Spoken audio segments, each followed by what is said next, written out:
सावन सोमवार व्रत कथा, जिसे सुनने मात्र से ही मनुष्य के सारे पाप और कष्ट दूर हो जाते हैं। तो चलिए आज की कथा को शुरू करते हैं, किंतु सच्ची श्रद्धा से कमेंट में जरूर लिखे हर हर महादेव। मित्रों, एक समय की बात है जब भगवान शिव से देवर्षि नारद ने कहा, हे प्रभु, आप ही आदि और अनंत है, आप ही जीवन है, आप ही मृत्यु है।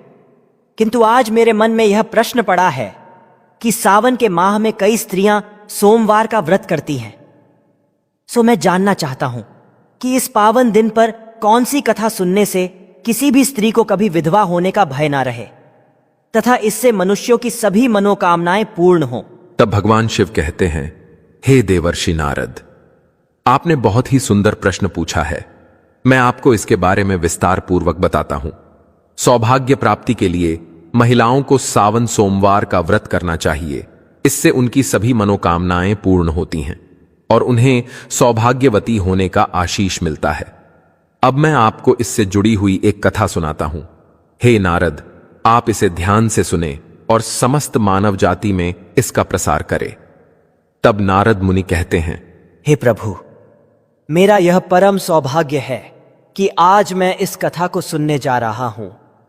मैं इसका प्रसार समस्त संसार में अवश्य ही करूंगा।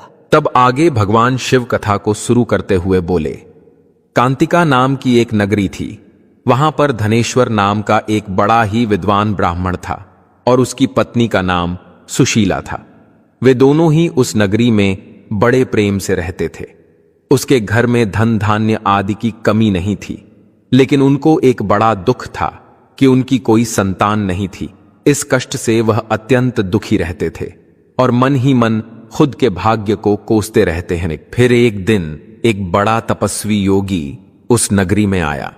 वह योगी उस ब्राह्मण के घर को छोड़कर अन्य सब घरों से भिक्षा लाकर भोजन किया करता था, लेकिन सुशीला से वह भिक्षा नहीं लिया करता था। फिर जब एक समय वह किसी अन्य घर से भिक्षा लेकर गंगा किनारे जाकर भिक्षा अन्न को प्रेम पूर्वक खा रहा था, तभी धनेश्वर ने योगी को देखा और अपनी भिक्षा के अनादर से दुखी होकर योगी से बोला, साधु महाराज, आप सभी घरों से भिक्षा लेते हैं, परंतु मेरे घर की भिक्षा कभी भी नहीं लेते। इसका कारण क्या है? तब योगी ने कहा कि मैं निसंतान के घर की भीख कभी नहीं लेता। इसी कारण से मैं आपके द्वार पर नहीं आता हूं।